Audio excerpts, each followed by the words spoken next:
బంధువులరా, ఇప్పుడు 75 సంవత్సరాలైంది ఈ దేశానికి సంవిధానం వచ్చి.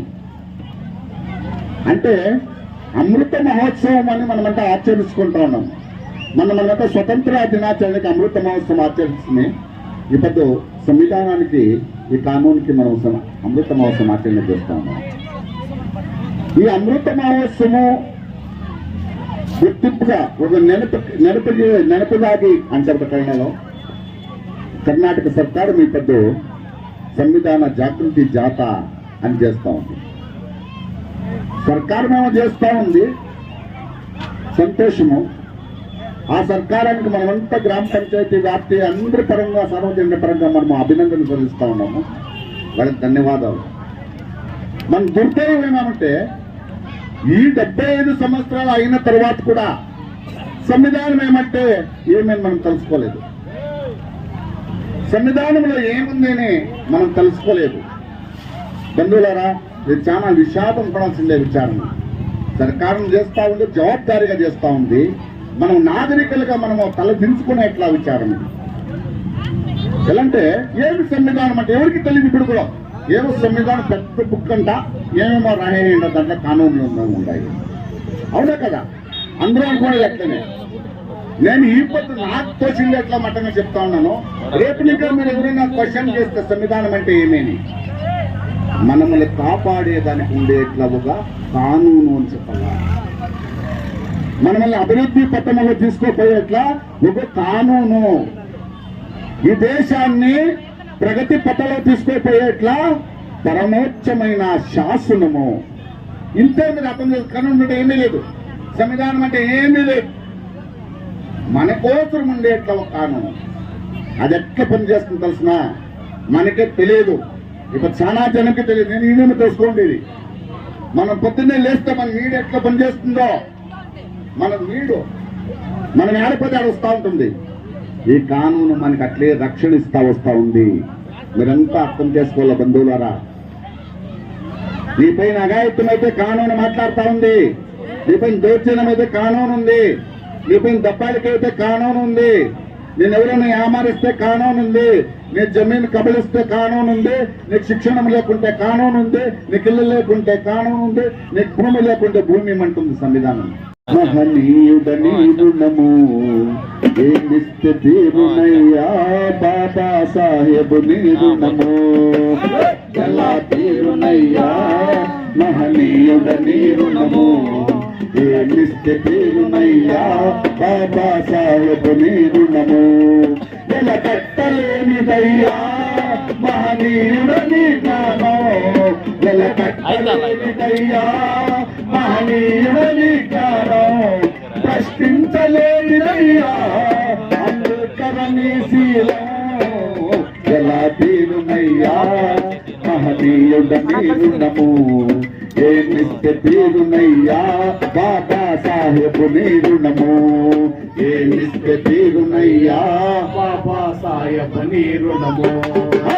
వేల మంది దేవుళ్ళు వెలసిన ఊరి చివర బ్రతుకే, వందలాది దేవతలు పుట్టిన అంటరాని బ్రతుకే. వేల మంది దేవుళ్ళు వెలసిన ఊరి చివర బ్రతుకే, వందలాది దేవతలు పుట్టిన అంటరాని బ్రతుకే. బాబా సాహెబ్ పుట్టిండు, ఆ బ్రతుకుల అర్థం చెప్పిండు. బాబా సాహెబ్ పుట్టిండు, ఆ బ్రతుకుల అర్థం చెప్పిండు. వెలువేసిన మా జీవితాలు వెలుగులు నింపిండు. ఎలా తీరునయ్యా మహనీయుడ నీ రుణము ఏమిస్తే తీరునయ్యా ಬಾಬಾ ಸಾಹೇಬ್ నీ రుణము. ಭಾರತದ ಪ್ರಜೆಗಳಾದ ನಾವು ಭಾರತವನ್ನು ಸಾರ್ವಭೌಮ ಸಮಾಜವಾದಿ ಜಾತ್ಯತೀತ ಪ್ರಜಾಸತ್ತಾತ್ಮಕ ಗಣರಾಜ್ಯವನ್ನಾಗಿ ರೂಪಿಸುವುದಕ್ಕಾಗಿ ಭಾರತದ ಎಲ್ಲಾ ಪ್ರಜೆಗಳಿಗೆ ಸಾಮಾಜಿಕ ಆರ್ಥಿಕ ಮತ್ತು ರಾಜಕೀಯ ನ್ಯಾಯವನ್ನು ವಿಚಾರ ಅಭಿವ್ಯಕ್ತಿ ನಂಬಿಕೆ ಧರ್ಮ ಮತ್ತು ಉಪಾಸನೆಯ ಸ್ವಾತಂತ್ರ್ಯವನ್ನು ಸ್ಥಾನಮಾನ ಮತ್ತು ಅವಕಾಶಗಳ ಸಮತೆಯನ್ನು ದೊರೆಯುವಂತೆ ಮಾಡುವುದಕ್ಕಾಗಿ ವ್ಯಕ್ತಿ ಗೌರವ ದೇಶದ ಏಕತೆ ಮತ್ತು ಸಮಗ್ರತೆಗಾಗಿ ಎಲ್ಲರಲ್ಲಿ ಭ್ರಾತೃತ್ವ ಭಾವನೆಯನ್ನು ಮೂಡಿಸುವುದಕ್ಕೆ ದೃಢ ಸಂಕಲ್ಪ ಮಾಡಿ ನಮ್ಮ ಸಂವಿಧಾನ ಸಭೆಯಲ್ಲಿ 1949ನೆಯ ಇಸವಿಯ ನವೆಂಬರ್ ತಿಂಗಳ 26ನೇ ದಿನದಂದು ಈ ಸಂವಿಧಾನವನ್ನು ನಮಗೆ ನಾವೇ ಅರ್ಪಿಸಿಕೊಂಡು ಅಂಗೀಕರಿಸಿ ಶಾಸನವಾಗಿ ವಿಧಿಸಿಕೊಂಡಿದ್ದೇವೆ. ಜೈ ಬೋಲೋ ಡಾಕ್ಟರ್ ಬಾಬಾ ಸಾಹೇಬ್ ಅಂಬೇಡ್ಕರ್ಗೆ, ಸಂವಿಧಾನ ಶಿಲ್ಪಿ ಡಾಕ್ಟರ್ ಬಾಬಾ ಸಾಹೇಬ್ ಅಂಬೇಡ್ಕರ್ಗೆ ಜೈ ಸಂವಿಧಾನ, ಜೈ ಸಂವಿಧಾನ.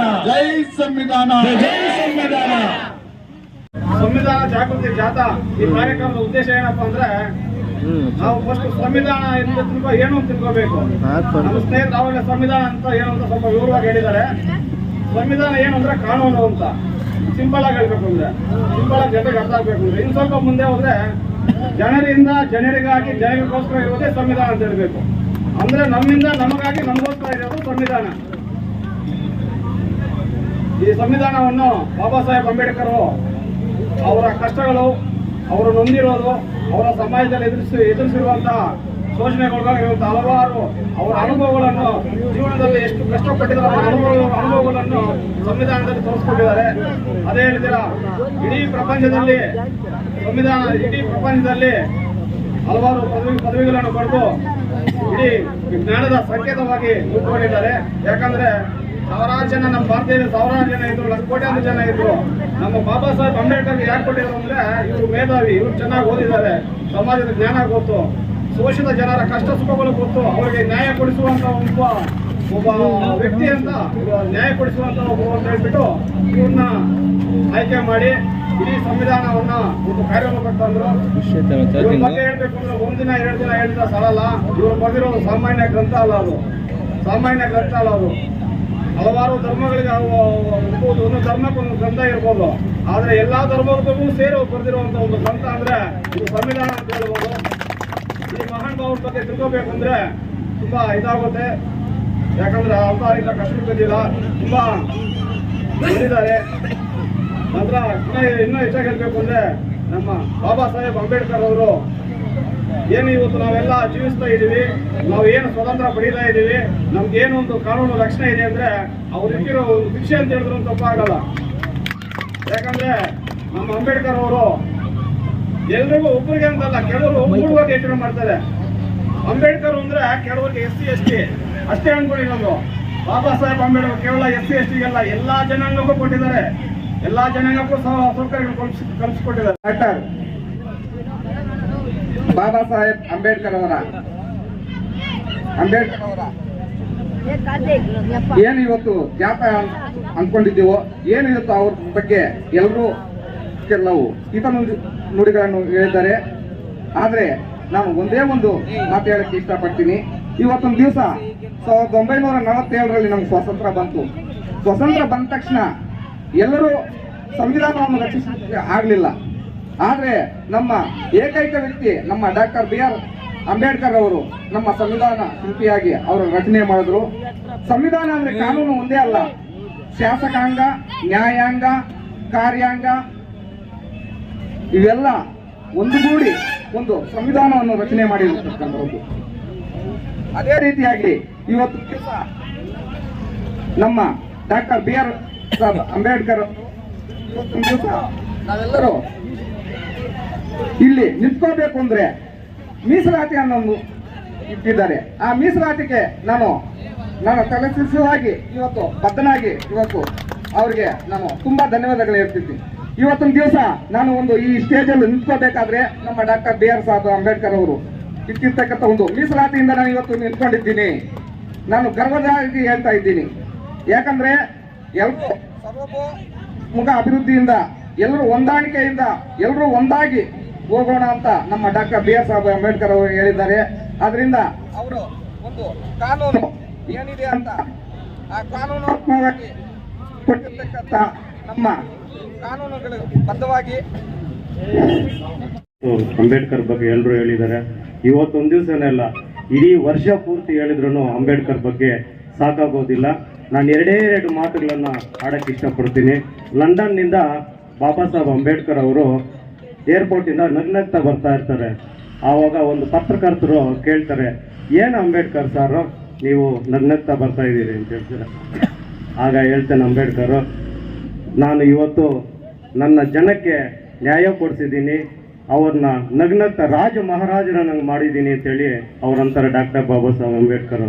ಆವಾಗ ಅವ್ರು ಏನು ಹೇಳ್ತಾರೆ ಪತ್ರಕರ್ತರು ಅಂದರೆ, ಅಲ್ಲ ಸಾಹೇಬ್ರೆ, ನೀವು ನಗ್ನಗ್ತಾ ಬರ್ತಾ ಇದ್ದೀರಿ, ರಾಜ ಮಹಾರಾಜರಂಗೆ ಮಾಡಿದ್ದೀರಿ ಅಂತ ಹೇಳ್ತಾ ಇದ್ದೀರಲ್ಲ, ಅವರು ಒಂದು ಕ್ವಾರ್ಟರ್ಗೆ 100 ರೂಪಾಯಿಗೆ ಬಿರಿಯಾನಿಗೆ ಬಿದ್ದೋಗ್ತಾರೆ, ಆವಾಗ ನೀವು ರಾಜ ಮಹಾರಾಜನಂಗೆ ಮಾಡಿ ಹೆಂಗೆ ಮಾಡ್ತೀರಾ ಅಂತ ಹೇಳಿದಾಗ ಆವಾಗ ಅಂಬೇಡ್ಕರ್ ಹೇಳ್ತಾನೆ, ನನ್ನ ಸಂವಿಧಾನ ಯಾವತ್ತಿದ್ರೂ ಒಂದು ದಿವಸ ನಡೆಯುತ್ತೆ. ಆವತ್ತು ನನ್ನ ಜನಕ್ಕೆ ನನ್ನ ಸಂವಿಧಾನ ಬಗ್ಗೆ ಗೊತ್ತಾದಾಗ, ನೀವು ಆ ಓಟಿಗೆ 100 ರೂಪಾಯಿಗೆ 500 ರೂಪಾಯಿಗೆ ಮಾರ್ಕೊಂಡಾಗ ನಿಲ್ಲಿಸಿದಾಗ ನಮ್ಮ ಸಂವಿಧಾನ ಏನು ಅಂತ ನಿಮ್ಗೆ ಗೊತ್ತಾಗ ನಿಮ್ಮಿಂದ ಮೂರ್ಖರು ಯಾರು ಇರೋದಿಲ್ಲ ಅಂತ ಹೇಳಿ ಅವಾಗ ಬಾಬಾ ಸಾಹೇಬ್ ಅಂಬೇಡ್ಕರ್ ಹೇಳ್ತಾರೆ, ನಾವೆಲ್ಲ ಜನ ಎಲ್ಲ ಚೇಂಜ್ ಆಗಬೇಕು. ಇವಾಗ ಕಲಿಯುಗ ಬಂದಿದೆ, ನಾವೆಲ್ಲ ಹಿಂಗೆ ಇದ್ರೆ ಆಗೋದಿಲ್ಲ. ನಾವು ಮುಂದೆ ಹೆಜ್ಜೆ ಇಡಬೇಕಂದ್ರೆ ನಾವು ದಿನೇ ಹೋಗ್ಬೇಕು. ಇವತ್ತು ನಾನು ಇಲ್ಲಿ ವೇದಿಕೆ ಮೇಲೆ ಮಾತಾಡಬೇಕಾದ್ರೆ ಕಾರಣ ಡಾಕ್ಟರ್ ಬಾಬಾ ಸಾಹೇಬ್ ಅಂಬೇಡ್ಕರ್ ಅವರು ಸಂವಿಧಾನ ಇಲ್ಲ ಅಂದಿದ್ರೆ ನಾನು ಇವತ್ತು ಈ ವೇದಿಕೆ ಮೇಲೆ ಮಾತಾಡೋಕ್ಕೆ ನಮ್ಗೆ ಅವಕಾಶ ಇರಲಿಲ್ಲ. ತಾವು ಎಲ್ಲರೂ ಮುಂದೆ ದಿನಗಳಲ್ಲಿ ಎಲ್ಲರೂ ಚೇಂಜ್ ಆಗಬೇಕು. ಬಾಬಾ ಸಾಹೇಬ್ ಅಂಬೇಡ್ಕರ್ ಅವರ ಸಂವಿಧಾನ ನಮ್ಮೊಬ್ಬರಿಗೆ ಅಲ್ಲ, ಎಲ್ಲ ಜಾತಿಗಳಿಗೆಲ್ಲ ಸೀಮಿತವಾಗಿರುತ್ತೆ. ನಾವೆಲ್ಲ ತಲೆ ಬಗ್ಗಿಸಿ ಅವ್ರಿಗೊಂದ್ಸಲಿ ಸಂವಿಧಾನಕ್ಕೆ ತಲೆ ಬಾಗಬೇಕು ಅಂತೇಳಿ ನಾನು 2 ಮಾತುಗಳು ಆಡೋಕ್ಕೆ ಅವಕಾಶ ಕೊಟ್ಟೆ. ನಿಮ್ಮೆಲ್ರಿಗೂ ಹೊಂದಿಸ್ತಾ ನಾನು ಈ ಕಾರ್ಯಕ್ರಮ ಮುಗಿಸ್ತಾ ಇದ್ದೀನಿ. ನಮ್ಮ ಅಂಬೇಡ್ಕರ್ ಅವರ ಸಂವಿಧಾನದ ಪರವಾಗಿ ಚೀಮಾರಿ ಹಾಕೋದಕ್ಕೆ ನಾವು ರೆಡಿಯಾಗಿದ್ದೀವಿ. ಇದನ್ನು ಸ್ವಲ್ಪ ಗಣನೀಯವಾಗಿ ತಗೊಂಡು ಎಲ್ಲರೂ ಸಮಾಧಾನವಾಗಿ ಅಂಬೇಡ್ಕರ್ ಬರೆದಿರೋ ಸಂವಿಧಾನ ಒಬ್ಬರಿಗಲ್ಲ, ಇಡೀ ಪ್ರಪಂಚಕ್ಕೆ, ಎಲ್ಲ ಜಾತಿಯವರಿಗೆ, ಎಲ್ಲ ಮತಸ್ಥರಿಗೂ, ಪ್ರತಿಯೊಬ್ಬ ವ್ಯಕ್ತಿಗೂ ಇರುವಂತಹ ಬರೆದಿರುವಂತ ಸಂವಿಧಾನವನ್ನು ನಾವು ಇವತ್ತು ಆಚರಣೆ ಮಾಡುವಾಗ ಪರವಾಗಿ ಎಲ್ಲರೂ ಕೆಲವರು ಸ್ವಲ್ಪ ಮನಸ್ಸಲ್ಲಿ ಕೀಳುಮಟ್ಟವಾಗಿ ಇಟ್ಕೊಂಡಿದ್ದಾರೆ. ದೂರ ಮಾಡಿ ಮುಂದಿನ ದಿನಗಳಲ್ಲಿ ಈ ಪೀಳಿಗೆ ಇಟ್ಕೊಂಡು ಚೆನ್ನಾಗಿ ಮಾಡಿದ್ರೆ ಒಳ್ಳೇದಂತ ನಮ್ಮ ಭಾವನೆ.